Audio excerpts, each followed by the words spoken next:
D'art contemporain tous azimuts, Fiac, Art-Élysée, Slick et les Devantes, Milon Cornette de Saint-Cyr. Et nous avons la chance de présenter, je pense, un des plus importants tableaux de Basquiat dans les 15-20 chefs-d'œuvre de l'artiste. Il s'agit d'un autoportrait de 82, enfin d'un portrait de 82. Dans l'ambiguïté de l'autoportrait réside tout l'intérêt de ce tableau.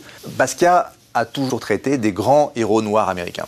Et Basquiat, qui en 82 a 23 ans ou 24 ans, rencontre Van der Zie, 96 ans, qui a lui-même photographié l'ensemble des héros noirs américains. Donc Van der Zie réalise cette photo célébrissime où on voit Basquiat assis sur une chaise avec un costume, une cravate un petit peu ouverte, ses dreadlocks comme il avait.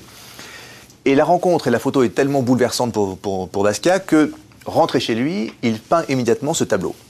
On voit la chaise, on voit la cravate, on voit la pose, on voit les dreadlocks, la coiffure qu'on retrouve dans tous les autoportraits, les mains croisées. Donc tout ça, c'est Basquiat. C'est un autoportrait, mais avec un jeu de miroir qui est extrêmement intéressant et qui montre bien la fascination et le désir qu'avait Basquiat de s'assimiler à ces grands héros noirs. Et d'ailleurs, on retrouve cette couronne qui illustre à chaque fois la présence d'un des grands héros noirs américains. Et c'est un tableau qui est absolument merveilleux. Enfin, on a vendu beaucoup de Basquiat.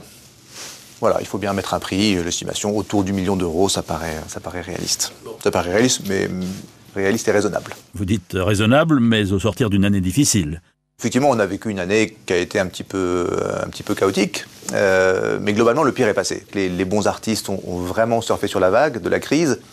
Les moins légitimes ont été corrigés, enfin en tout cas leur prix a corrigé, ce qui est une très bonne chose. C'est un marché qui est maintenant assaini. Plus loin du clinquant et des choses très à la mode pour revenir vers des artistes dont l'importance est maintenant établie. Il n'y a pas cette course effrénée à la nouveauté. Et donc tout ça se remet en place comme il est normal et comme il est sain qu'il le fasse.